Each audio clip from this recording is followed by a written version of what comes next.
ప్రణయ్ కేసులో వెలుగులోకి షాకింగ్ నిజాలు వస్తూ ఉన్నాయి. నిన్న టీచర్కు భయపడి స్కూల్కు వెళ్ళను అంటూ చెప్పుకొచ్చాడు ప్రణయ్. హోంవర్క్ చేయలేదు అని టీచర్ కొడుతుంది అని చెప్పి తల్లికి చెప్పుకొచ్చాడు ప్రణయ్. ప్రణయ్ను మందలించి స్కూల్కు పంపించింది తల్లి. అవును, ప్రణయ్ను మందలించి స్కూల్కు పంపించడం జరిగింది ఆ తల్లి. హైదరాబాద్ టూర్కు వెళ్ళి 2 రోజుల క్రితమే వచ్చాడు ప్రణయ్ అండ్ ఫ్యామిలీ. టూర్ కారణంగా హోంవర్క్ చేయలేదు ప్రణయ్. హోంవర్క్ చేయకుండానే స్కూల్కి వెళ్ళాడు ప్రణయ్. టీచర్ హోంవర్క్ చూపించమన్నప్పుడు భయంతో వణుకుతూ దగ్గరకు వెళ్ళాడు ప్రణయ్. ప్లీజ్ కొట్టద్దు మేడం అంటూ ప్రణయ్ కన్నీళ్ళు పెట్టుకున్నాడు. ప్రణయ్ని దగ్గరికి లాక్కుని బట్టలు విప్పి చంపపై కొట్టింది ఆ టీచర్. అక్కడే భయంతో గుండెపోటొచ్చి కుప్పకూలిపోయాడు ప్రణయ్. వెంటనే హాస్పిటల్కి తరలించారు స్కూల్ సిబ్బంది. అప్పటికే ప్రణయ్ చనిపోయినట్లు డాక్టర్లు నిర్ధారణకు వచ్చారు.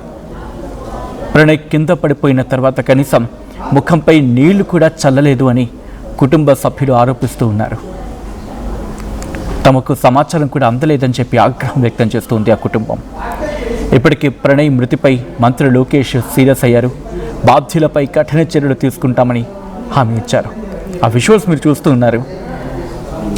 ఈ కథనం మిమ్మల్ని కాస్త కలవరపరచచ్చు. దీనికి సంబంధించి తగిన జాగ్రత్తలు తీసుకోవాలని RTV సూచించడం జరుగుతోంది. This is a disturbing content. Viewer description is highly advised. ఒక్కసారి చూడండి.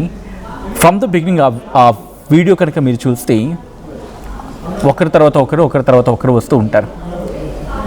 కానీ తనకన్నా ముందు, అంటే ప్రణయ్ కన్నా ముందు ఒక 2 పిల్లలు వెళుతున్నప్పుడు అప్పుడు తనలో భయం స్టార్ట్ అయింది. ఆ విజువల్ మీరు చూడొచ్చు.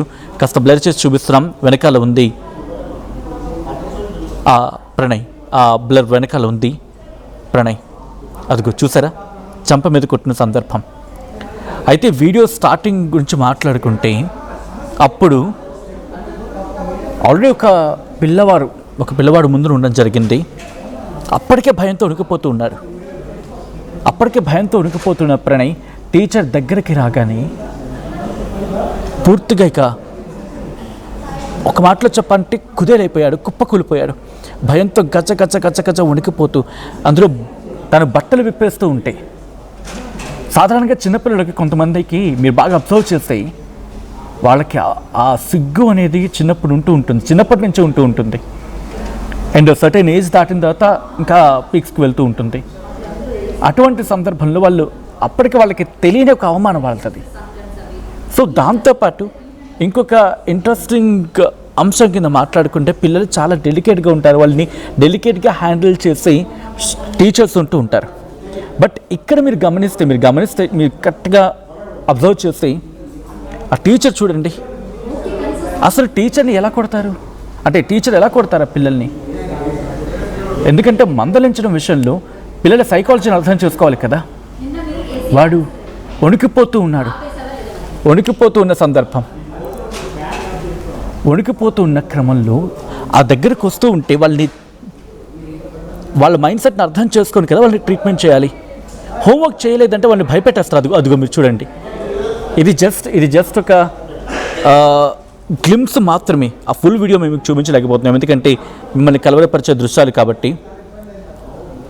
ఆ టీచర్ తీరు చూడండి. కనీసం పిల్లాడి ముఖంలో ఎటువంటి హావభావాలు ఉన్నాయి, వాడు ఎందుకంతలా భయపడిపోతున్నాడు? ఎందుకంటే భయం పీక్స్కి చేరుకుంటే ఆ ఊపిరి బిగబట్టినంత పని అయిపోతే ఏమవుతుంది? పసిప్రాయం అది.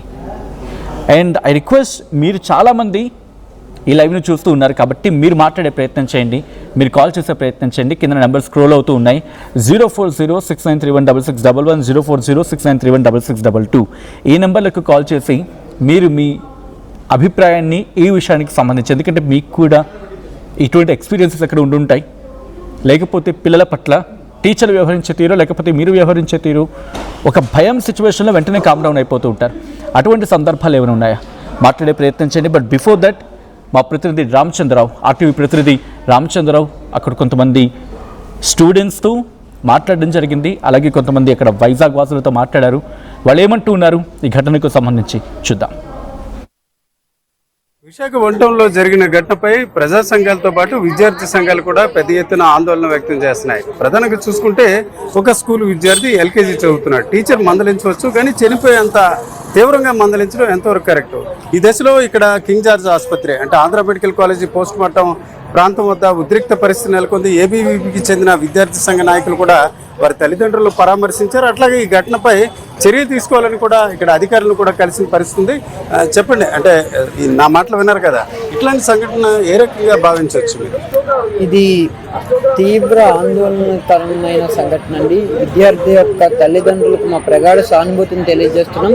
ఏదైతే ఉపాధ్యాయులు వాళ్ళ పైశాచికత్వాన్ని చిన్నారులైన విద్యార్థుల మీద చూపించడాన్ని ఏబీవీపీ తీవ్రంగా ఖండిస్తుంది. ఈరోజు ఆ యూకేజీ చదివే ప్రణయ్ తేజ అనే విద్యార్థిని హోంవర్క్ చేయలేదనే నెపంతో ఏదైతే తన యూనిఫామ్ బట్టల్ని ఊడదీసి ఆ అబ్బాయిని చెంపదెబ్బ కొట్టి భయభ్రాంతులకు గురి చేయడంతో అక్కడే క్లాస్ రూమ్ లోనే గుండాగి అదే టీచర్ యొక్క ఒడిలో పడి చనిపోయిన ఘటన ఏదైతే ఉందో ఈరోజు మానవత్వానికి ఇది ఒక మచ్చగా మేము తెలియజేస్తున్నాం. ఈరోజు రాష్ట్ర ప్రభుత్వం అలానే ఈ జిల్లా యంత్రాంగం ఎవరైతే ఉన్నారో ఆ యొక్క లిటిల్ గార్డెన్స్ యొక్క స్కూల్ యొక్క అనుమతుల్ని వెంటనే రద్దు చేసి ఆ తల్లిదండ్రులను ఆదుకోవాలని చెప్పి ఏబీవీపీ డిమాండ్ చేస్తుంది. ఈ విషయంపై తల్లిదండ్రులకు అఖిల భారతీయ విద్యార్థి పరిషత్ యొక్క పూర్తి సపోర్ట్ ఉంటుంది. అదే విధంగా విద్యార్థి తల్లిదండ్రులకు న్యాయం జరిగేంత వరకు కూడా ఏబీవీపీ వాళ్లకు తోడుగా ఉంటుంది. ఓకే, చూడండి, అంటే అబ్బాయి ఇలా కొట్టగానే పడిపోయారు, ఒళ్ళో పడిపోయారు. అంటే మీరు కూడా నాకులాగే సూసైడ్ ఫుటేజ్లు చూసారు. అది చూస్తే మీకు ఎట్లాగా ఒక బాధ కలిగిస్తుంది. అదే టైంలో ఇట్లాంటి యాక్టివిటీ ఎప్పుడైనా, అంటే యాక్టివిటీ అంటే ఇట్లాంటి ఘోరం అన్నది అనిపించలేదా మీకు? అది సార్, మనం అది చూసుంటే ఆ సీసీటీవీ ఫుటేజ్ లో అబ్బాయి ఒక్కడే కాదు, ఆ క్లాస్ లో ఉన్న ప్రతి ఒక్క పిల్లోడి ముఖంలో కూడా మనకు భయం కనబడుతుంది. ఆ చుట్టుపక్కల ఉన్న మిగతా పిల్లల్లో కూడా కళ్ళల్లో కూడా ఏడుపు కనబడుతుంది.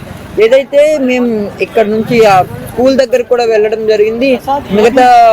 మిగతా పిల్లలతో కూడా మేము మిగతా పేరెంట్స్ తో కూడా మాట్లాడడం జరిగింది. వాళ్ళు ఎవరైతే పేరెంట్స్ ఆ పాఠశాలలో ఉండే ప్రతి ఒక్క టీచర్ కూడా ఇదే యాటిట్యూడ్ తో ఉన్నారు అని చెప్పడం జరుగుతుంది. చిన్న పిల్లల మీద మన పైశాచికత్వాన్ని చూపించడాన్ని మేము తీవ్రంగా ఖండిస్తున్నాం. ఉపాధ్యాయులు అనేవాళ్ళు పేరెంట్స్ కంటే ఇళ్లల్లో కంటే విద్యార్థులు పాఠశాలల్లో ఎక్కువ సమయాన్ని గడుపుతారు. వాళ్ళ యొక్క పూర్తి బాధ్యత కూడా ఉపాధ్యాయుల మీద ఉంటుంది. వాళ్ళు పిల్లల్ని ఎంత చక్కగా చూసుకోవాల్సింది పోయి ఈరోజు వాళ్ళ యొక్క పైశాచికత్వాన్ని పిల్లల మీద చూపించి ఇటువంటి ఘటనలు పునరావృతం అయ్యేలా చేస్తున్నారు. దీన్ని ప్రక్షాళన చేయాల్సిన అవసరం ఉంది. ఏదైతే ఈ జిల్లా యంత్రాంగం కానివ్వండి, ప్రైవేట్ స్కూల్ యాజమాన్యాలు కానివ్వండి, మానవత్వంతో ఆలోచించి పిల్లల మీద కాసింత దయ చూపించాలని చెప్పి ఏబీవీపీకి చెందిన ప్రతినిధులు రావడం జరిగింది. ఈ ఘటనపై ఖండించడమే కాకుండా ఇట్లాంటి సంఘటనలు జరగకూడదు. సహజంగా టీచరు విద్యార్థిని మందలించడం అనేది సహజంగా జరుగుతుంది. కానీ ఈరోజు చూసుకుంటే ఒక దారుణంగా ప్రాణం పోయే రీతిన జరిగిన ఘటనని ఖండించడమే కాకుండా ఆ స్కూల్కి సంబంధించిన గుర్తింపును కూడా రద్దు చేయాలని డిమాండ్ చేస్తున్న వాతావరణం మనకి కనిపిస్తుంది. అదే కిరణ్, ఇప్పుడు నువ్వు కూడా అదే స్కూల్లో చదువుతున్నావు కదా, మామూలుగా స్కూల్ యాక్టివిటీ ఎట్లా ఉంటుంది? బాగానే ఉంటుంది, అన్ని బాగానే చెప్తారు. ఆ తమ్ముడు చదవడం వల్ల చదవలేదని మేడం బెదిరేస్తున్నారు.